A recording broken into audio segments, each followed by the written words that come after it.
Some people don't find it easy to talk about their feelings. If they have never talked about them, it can be hard to begin. And year after year, it gets harder and harder, just like a callus on the skin. A wife watches while her husband packs his suitcase. A great change is coming into their lives, but maybe it is easier to talk about the suitcase. She watched him pack his clothes and his wedding suit into his old suitcase.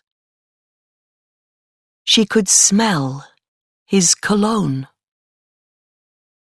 When did he last wear cologne? Ah, at their wedding. It smelled strange then, too. She never wore perfume. What use was perfume to a working woman like her? And married women who wear perfume are looking for lovers, trying to catch other men. That's what people say. She already had a good, hard-working husband with a shop of his own. What more can a woman want? She began to feel better now, thinking about her good luck. Lost in her thoughts, she jumped at the sound of the suitcase shutting. His eyes went slowly round the room, looking for what? She looked up at him. "I put out all the clothes that you need," she said. "And you can't get any more in. It's a small suitcase." He looked at her for a moment.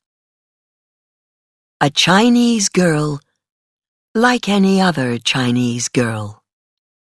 Small eyes, flat nose, smooth pale skin, and long straight hair, now pinned up tidily, in the way of married Chinese ladies. She wore her usual light blue samfu. No, she was not a beauty, he thought. But she was a hard worker. His family was right when they said to him, "She will make a very good wife, work hard for you, give you many sons." And it was true. He never had to complain about her, not once. From the day they married and moved into their new home, with his future in the same suitcase.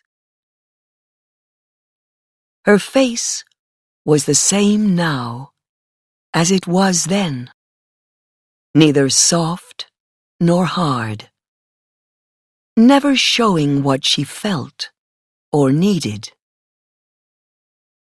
He didn't know what she needed, and he never asked. "It's a good suitcase. It's lasted a long time," he said. "Yes, I suppose. But it's still small." She got up from the bed and shook the pillows. They needed washing, she thought. Yes, wash it away, the dust and dirt of yesterday. Their past married life together. In the future, nothing would ever be the same again. "It's enough," he said.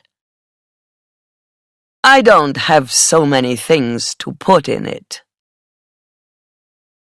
He put the suitcase on the floor, ready to go. She looked at him, still smelling his cologne. Maybe it was the cologne that was making her feel afraid. She had to talk to him, tell him about her feelings. But she was a hard-working Chinese woman. And hard-working Chinese women must not have feelings. "Is she waiting for you there?" she asked slowly. "You mean the hotel?" "Yes. I suppose the ceremony starts soon." She picked up one of the pillows and took off its cover.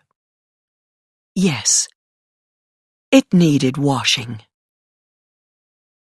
She wanted to get hold of him and shake him, scream and shout, and fall on her knees in front of him, crying, "No, no, please stay, don't go. I'll be a better wife. I'll work harder. I'll work as hard as 2 wives." But she just stood there, saying nothing, doing nothing, her face showing nothing. "I suppose," he said. "You'll be back in 2 days?" He didn't want to talk about her feelings. She never did before. But then, it wasn't every day that your husband brought home a new wife, a younger wife, only 19, and beautiful because she was young and happy, and had big dark brown eyes, bright eyes. He only saw her once before he decided, but he remembered her eyes. It would be good to add her to the family, he thought. Now, he would have 2 hard-working wives, one stronger than the other. But the young one would be like a new flower in the house. He picked up his suitcase.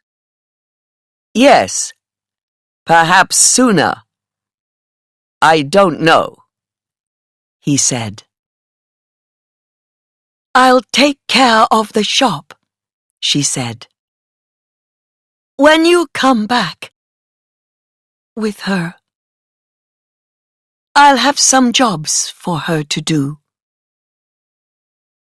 She sat on the bed again, suddenly feeling tired and old. He didn't understand. No one understood. She couldn't ask him not to go. People would say that she was wrong even to ask him. "Of course," he said. He was pleased that she thought of business. Business was important. He had many mouths to feed. He opened the door and turned to her. "Today is a great day for our family. Not everyone is rich enough to have 2 wives. And there will be more sons to continue the family name." He smiled at her. "Yes, not everyone." "Husband?" She looked up at him, waiting, hoping. "I have to go now. I'm late." He did not want her to say anything. He never asked questions about her feelings because he was afraid of the answers. It was easier to pretend that she was happy all the time. "Your suitcase. It's old. You need a new one." Thankfully, he turned away. No questions asked.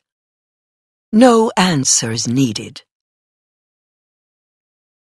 "Perhaps I will get a new one, after all," he said. He left the room, and the door closed quietly behind him.